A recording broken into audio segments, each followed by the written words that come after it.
What up YouTube, Nismo 90 here, and today I'm going to show you how to install a strut bar into your vehicle. So let's get to it. Okay, so the tools you for sure need for this installation are a regular 10mm, 13mm, and 14mm socket, as well as a 10mm deep socket, and all four of these sockets are going to be for a 3/8 inch drive ratchet, as well as a 3/8 inch drive torque wrench, as well as a flathead screwdriver. Also, this isn't required, but you might or might not need some WD-40 as well. Also, this isn't a requirement, but you can reuse the 13mm bolts any side of the strut tower, but personally I decided to get new hardware for this job. And just in case you're wondering the grade of these flange bolts that I'm holding, they're M8-1.25 by 20 grade, and these flat washers are 5/16 inch. Alright, so this first step is pretty obvious, but the first thing you want to do is of course be parked on a level surface, and if you have an automatic, make sure your car is parked, or if you have a manual transmission, make sure you have the parking handbrake on.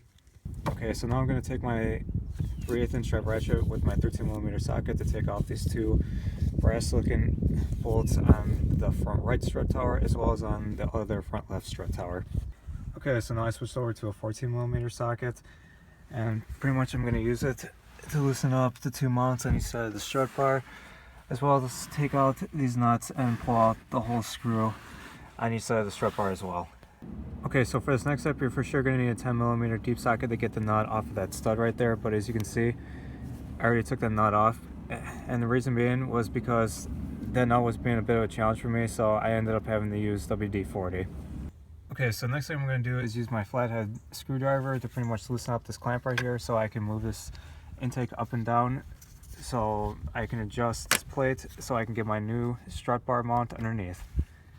Alright, now I can take my separated strut bar mounts and pretty much like line them up over those holes. And now I can take my new hardware and torque them down at 37 pound-feet. Alright, so now that I have my new strut bar mount pretty much all hooked up, as well as that extra stud is in there as well, pretty much now I can take my flathead screwdriver and retighten down this clamp right here. Alright, so both of my strut bar mounts are torqued down. I'm pretty much going to take my strut bar itself and line them up in the holes. Alright, so now basically my strut bar is lined up on both sides, and as you can see I already threaded in this screw with a washer already. And the reason why I did it because this front left strut tower tends to be a lot trickier than the other strut tower, but anyway, I'm going to take my screw with my washer for this one and pretty much thread it in through. Okay, so now I have the screws pretty much threaded in through the holes on each side of the strut mounts now. So my strut part's pretty much all attached, but the last remaining thing I really have to do is use the remaining hardware and use my 14mm socket to tighten it all back in. Alright, so I should have said this earlier in the video, but you're also going to need an 8mm hex wrench so you can hold in the screw while you take your 14mm socket and pretty much tighten up that nut so you can get the strut bar nice and tight. Alright, so now that I have pretty much everything tightened down on both strut towers, as you can see, pretty much the last thing that I like to do is just give this strut bar a good tug. And as you can see, the strut bar is not going anywhere.